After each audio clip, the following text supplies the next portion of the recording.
So, what even is a mind? I mean, really think about it. How does this 3 pound lump of tissue sitting inside your skull create love and memory and art and your sense of self?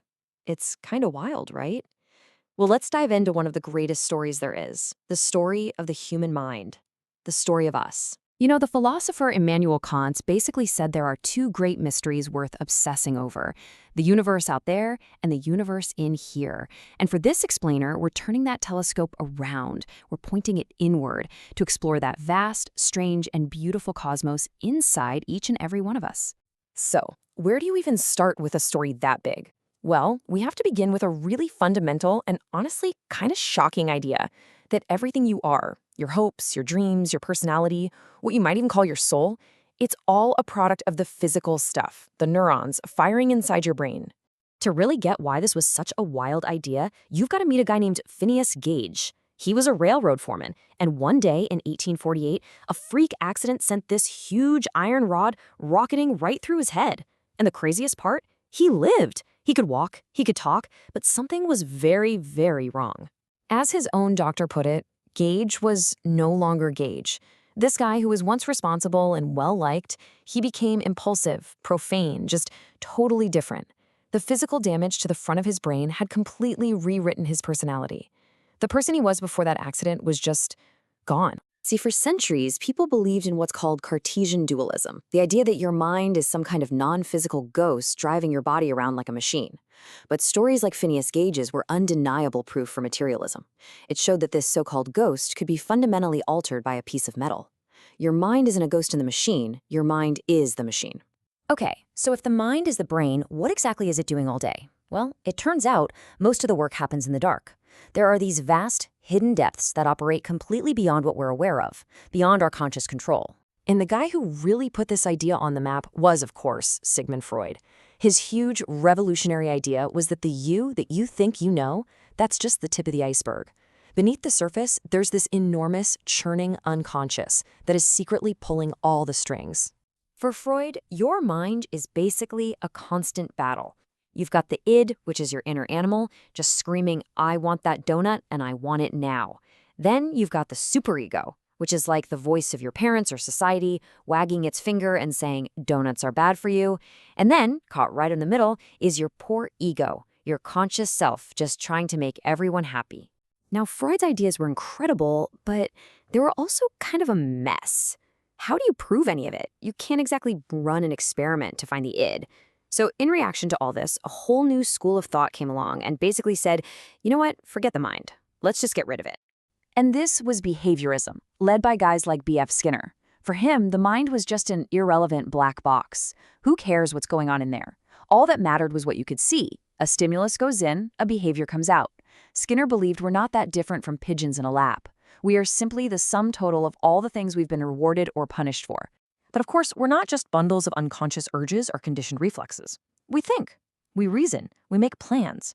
But here's the twist. Our conscious, rational mind, as powerful as it is also full of these weird, predictable bugs and glitches. All right, let's try a quick experiment. Don't overthink it, just go with your gut. Is an English word more likely to start with the letter K or to have K as its third letter? If you said start with K, you're in good company. About 70% of people say the same thing. But it's wrong.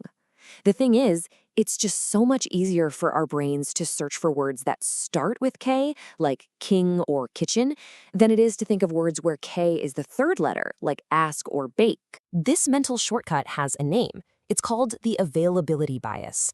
Our brain makes a simple mistake. It assumes that if something is easy to think of, it must be common.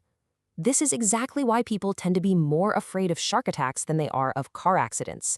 The dramatic stories are just more available to our memory, even though one is way, way more likely than the other. So what's going on here? Well, the brilliant psychologist Daniel Kahneman explained that we really have two different ways of thinking.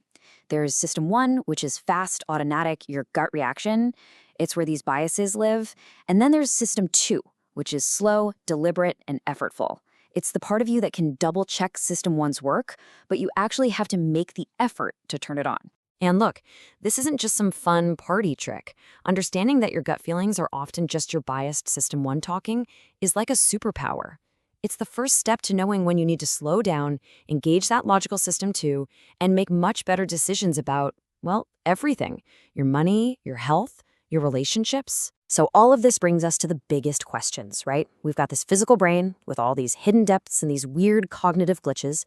How do we use this strange, flawed machine to build a good life? What actually makes us happy? Here's a funny thing about us. We are terrible at predicting what will actually make us happy in the future. We think getting that dream job will make us happy forever, or that a bad breakup will crush us for years. But research shows we're almost always wrong about the intensity and duration of our future feelings. So why is that? To get at this, check out this classic experiment. Imagine you have to undergo a painful procedure. You get two options. Option A is pretty short, but it ends right at the moment of peak pain. Option B is actually longer, so there's more total pain. But the last few minutes are less intense. It kind of tapers off. So take a second.